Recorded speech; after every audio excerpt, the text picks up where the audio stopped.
Me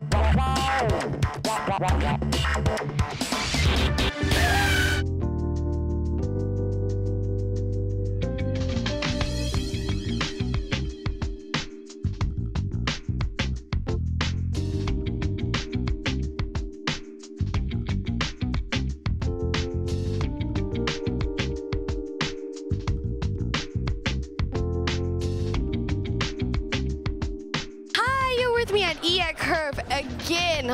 Lucky tak I? Every week dapat tengok movie macam-macam. So this week we're going a bit gangster.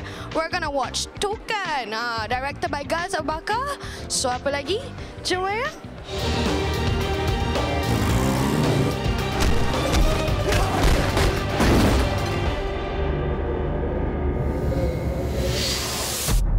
Okay, saya bersama director cerita Token. Tak lain tak bukan Gaz Abu Bakar. Okay, boleh ceritakan sikit tentang cerita ni? Cerita ni mengisahkan tentang seorang pembunuh upahan yang dilakukan oleh Johan Ashari yang ditugaskan untuk membunuh semua tokan-tokan yang berada di sebuah negeri ni. Watak saya dalam cerita ni adalah sebagai assassin, saya sebagai pembunuh upahan. Dan saya buat bukanlah semata-mata duit, tetapi adalah kerana saya kesiankan orang itu. Kepala tokan itu dilakukan oleh Nur Hanafisu dan Nur Hanafisu mempunyai seorang pembantu peribadi yang dilakukan oleh Pekin. Watak saya Yusuf. Yusuf dia seorang bodyguard. Kalau ikut backstory dia bekas army yang bekerja dengan tokan-tokan besar dekat Malaysia ni. And then dia seorang tinker, dia seorang pemerhati yang banyak memantau dengan siapa dia bekerja.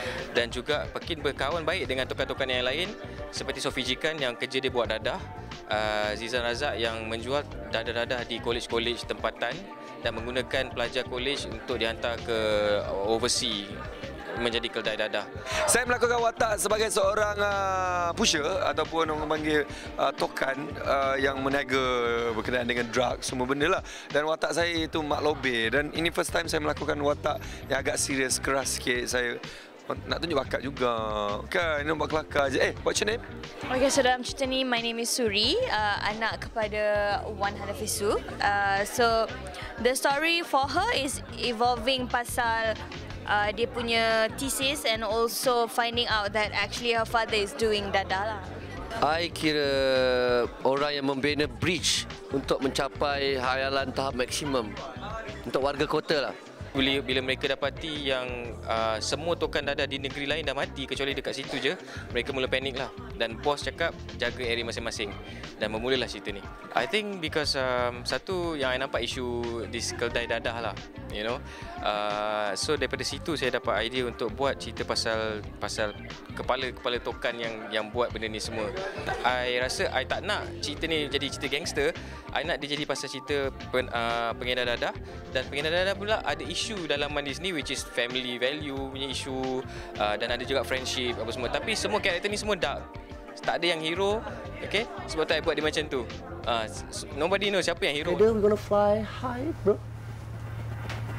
Lu fly high, lu die, bro. Watak ni agak unik kerana saya kena menjadi sangat human kat sini, sangat manusia. Apa yang dia buat dari sudut dialog, emosi. Masa dapat skrip, Mr. Gaz dia kata dia nak macam different. Dia kata dia nak macam the character to be a bit mature. And then I think it's very natural for me. Macam bila I bekerja dengan orang macam sekeliling macam Wan Hanafisu, Pekin, it happens naturally lah. Yeah.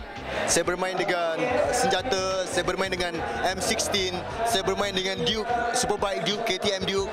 So benda tu adalah sukar bagi saya, adalah benda baru bagi saya. Mr. Gaz Abu Bakar sebagai pengarah yang memang berperanan penting dan telah berjaya menyelamatkan saya dalam filem ini. Alhamdulillah. Kalau ikutkan sepanjang cerita ni, saya melakukan watak serius. Cuma dialog-dialog kadang-kadang kita buat kelakar. Sebab saya nak elakkan daripada kelakar tu jenis wujud seperti slapstick dibuat-buat ataupun kelakar yang macam nak try so hard nak buat kelakar. Saya main subtle je. For me, character, you define the character by how he works, his mind, his state of mind, you know. If you can't change his tone of voices, you can't change his faces, then how he thinks. Mesej yang paling penting iaitu perniagaan tu memang salah, penjualan tu memang salah, tapi persahabatan tu. Orang nampak tak benda tu? Persahabatan tu. Kekuatan kita sebagai adik-beradik tu kat situ. Okay, saya baru je habis tengok cerita Token. Best. It's raw. Dia bukan typical. Dia bukan macam cerita biasa-biasa yang macam you know ABC, loyalty, friendship, kasih sayang bapa ke anak. everything in one movie. Daripada director yang baru pula tu. So it's worth the watch. And especially nowadays kan dadah is like everywhere. Do not abuse it. Apa lagi? Jom ya?